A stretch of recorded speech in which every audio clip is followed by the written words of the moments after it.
Hello friends, thank you for stopping by and you're welcome. I want to use this opportunity to say thank you to each and every one of you for subscribing, for watching my videos, for liking, for commenting, and for sharing, and also turning on the notification bell. For those of you who haven't subscribed, please, I would like for you to subscribe to help my channel grow. As you all know, food is one major part of every culture. I mean, once you're checking out a culture, once you're getting to know a culture, one of the things you look out for is their food. All right, so with that, I'll be sharing the top 5 most popular foods in Ghana that you should try. If you come to Ghana and you don't try any of these 5, then what are you eating? I don't know, but what are you eating? But seriously, you should try them. They being popular means that you can get them almost everywhere. So without further ado, if this is something you like to see, please stick around and continue watching. Okay.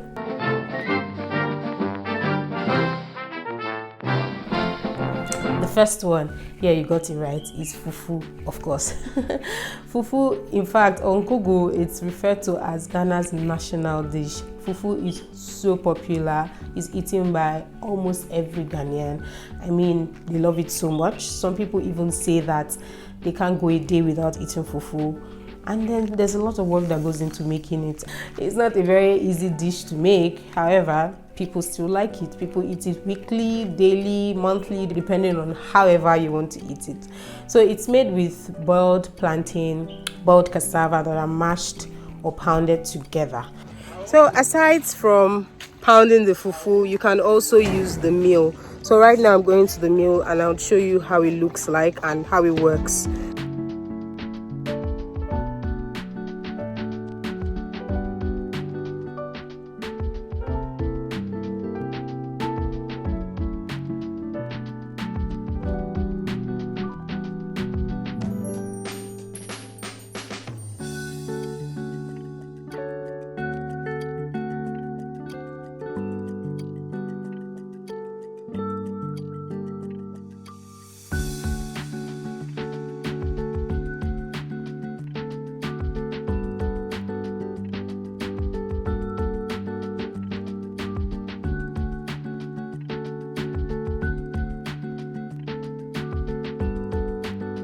So we're done, and all that's left to do is smoothing it into your bowls and you're good to go.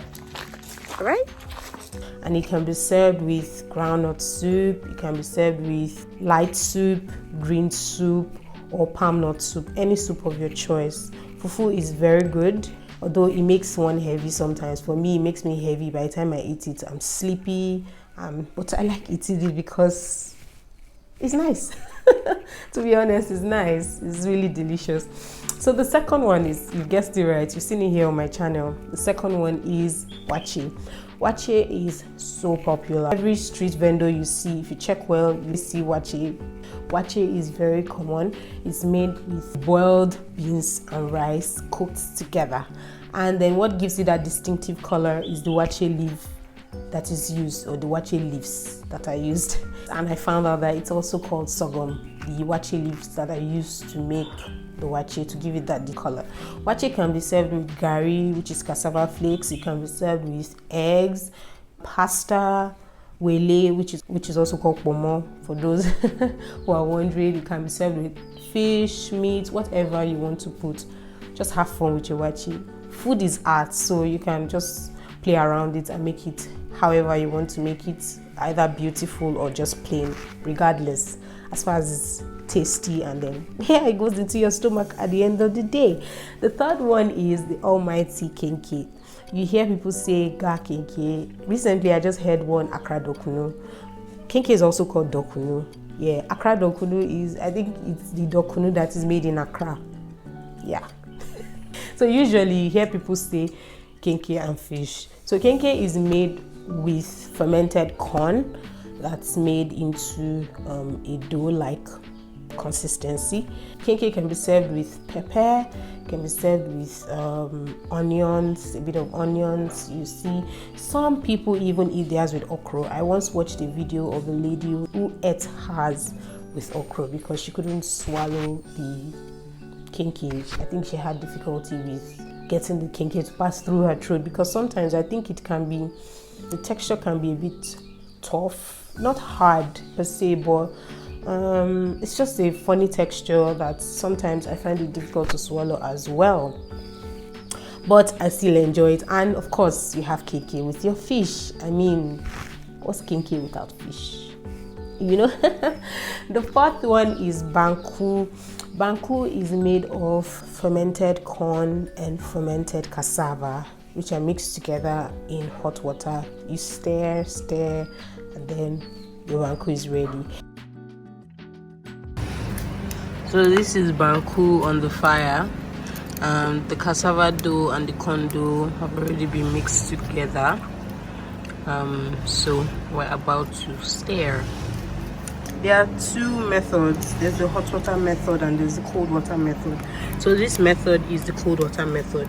We mixed it together in cold water and we're going to stir. Some people boil the water first, then put the mixture inside and begin to stir.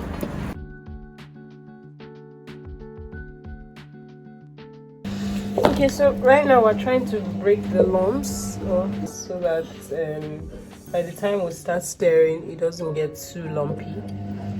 Yeah, so this is not where the work is. The work is when you start to drag it to yourself and then turn and turn. This one is the preliminary stage.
So at this time we put in some water and we're going to let it cook on its own for some time, and that's because we haven't achieved the right taste we're looking for.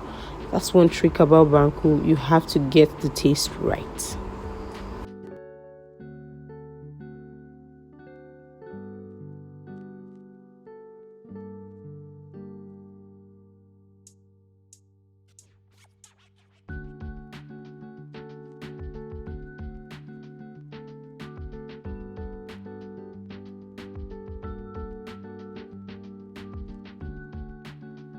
For some people, they prefer to put more corn than cassava. Some prefer to put more cassava than corn, or some just put it in equal proportions. Well, everything depends on your choice. So Banku can be eaten with okra or any soup of your choice, or pepper, depending on whatever you want to eat it with.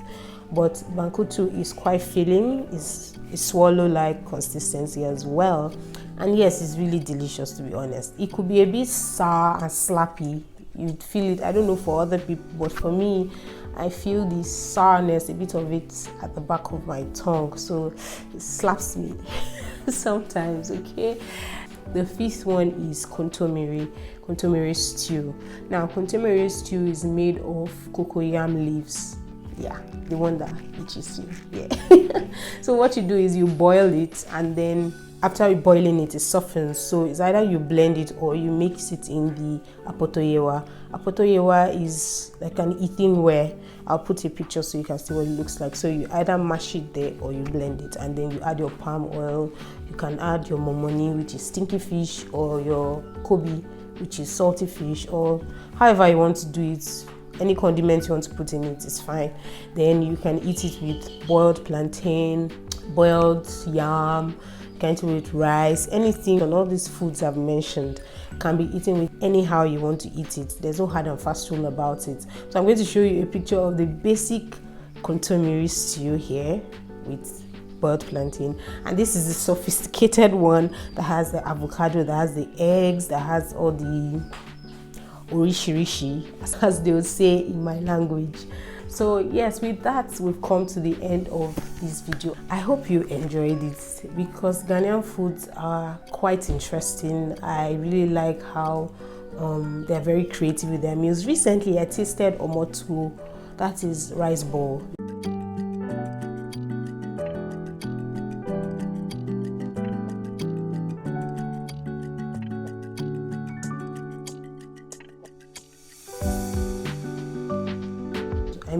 I'm like, oh, this reminded me of the tuwo we have in northern Nigeria. So they have it here too. I also found out that it's a northern dish.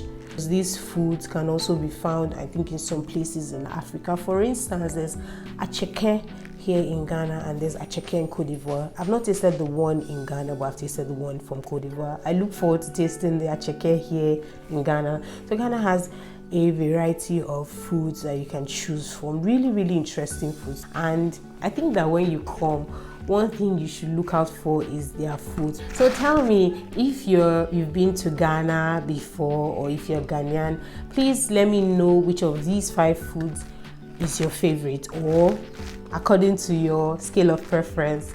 If you enjoy them, please let me know in the comment section. Did you really think I was going to end this video without mentioning Ghana Jollof? I mean, it's Ghana Jollof, so you should try some and enjoy it, because I assure you, you will. So please don't forget to subscribe, like, comment, and also share. Thank you for sticking around, and I'll see you in my next video. Bye-bye.